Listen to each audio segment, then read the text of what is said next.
My mom would be at all my sporting events. Let's say I was playing football, okay? My mother would be on the sidelines, and if the play on the field started going one way, my mother would run along like, Mark, get him, get him. I'd be like, oh my gosh. I'd get in the huddle with the other guys. They go, Mark, is that your mother? I go, no, I never saw her before in my life. See, the greatest gift my mother ever gave me, she believed in me. I have overdosed on drugs on 3 occasions where I should have been dead. But I believe I was kept here for a reason. You show me your friends, I will show you your future. How do I know this? I hung out with losers, and I became the biggest loser of them all because I gave up everything I dreamt about as a little boy because of who I chose to surround myself with. My friends would drive me home at 2, 3, 4 in the morning. We'd be drunk and high, laughing in the car. We'd pull up in front of my house in New York. They go, Mark, the light's on. I go, oh man, my mother's up. See, my mom wouldn't go to bed until she knew her son was still alive. I'd walk in, she'd say, hi Mark, how was your night? I go, it was good, Mom, I'm just gonna go to bed. She goes, can I talk to you for a minute? I go, Mom, I'm tired, I'm just gonna go to bed. She goes, Mark, I haven't seen you all day and all night. Can I please talk to you? I said, man, just leave me alone. You bug me. I'd slam my bedroom door on the one person who believed in me. I was on a worldwide tour and we were wrestling overseas in Japan. After my wrestling match, I went upstairs in my hotel room and I fell asleep. There was a knock at my door at 3 o'clock in the morning. I got out of bed and I looked through the safety window and I could see it was a Japanese promoter. So I opened the door and he said, Mark, you need to call home. There's been an emergency. I went and got on the hotel room phone. I called back to the United States and said, hey, what's going on? They said, Mark, I don't know how to tell you this. I said, just tell me what happened. All of a sudden I started crying. They go, Mark, I can't tell you. I said, just say it. They said, Mark, your mother died. I just threw the phone down. I ran out of my hotel room.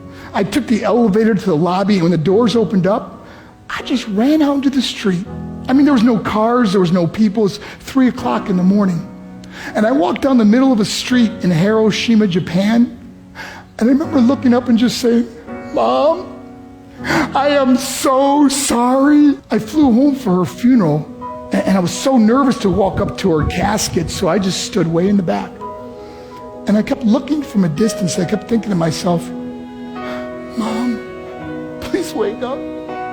Please get up. And then I finally got the nerve to walk up to her. And as I got closer, I could see my mom for the first time. I mean, she was so beautiful. She was dressed in white. I mean, she looked like an angel. And I just stood over and I said, Mom, you are my hero. Everything I am, everything I hope to be was because of you. You loved me so much. You gave me a life. You're the only one that ever believed in me. How did it repay her? By getting drunk, by getting high, by getting stupid, by hanging out with losers? For what? All she ever wanted to do was talk to me. I wish I could talk to you now, Mom. I wish you could see what I'm doing. Why couldn't I have been a better son? We are defined by our choices. But if you surround yourself with people involved in drugs and alcohol and pills, it's a dead end. I'm not here to preach to you. I'm here to tell you I lived that life. It leads to broken hearts, broken relationships, broken dreams, and death. For what? To get high? If you have a mother or a father, when you go home, tell them how much you love them. See, my whole life was about being rich and famous. I had to be a millionaire. I had to win the race. I had to win the race at the expense of my marriage, my family, my friends. For what?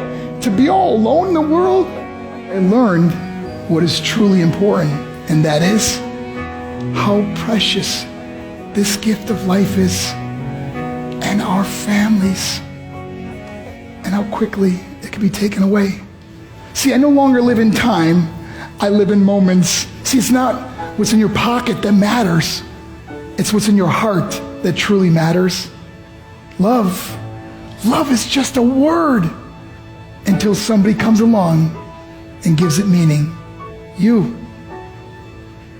You're the meaning.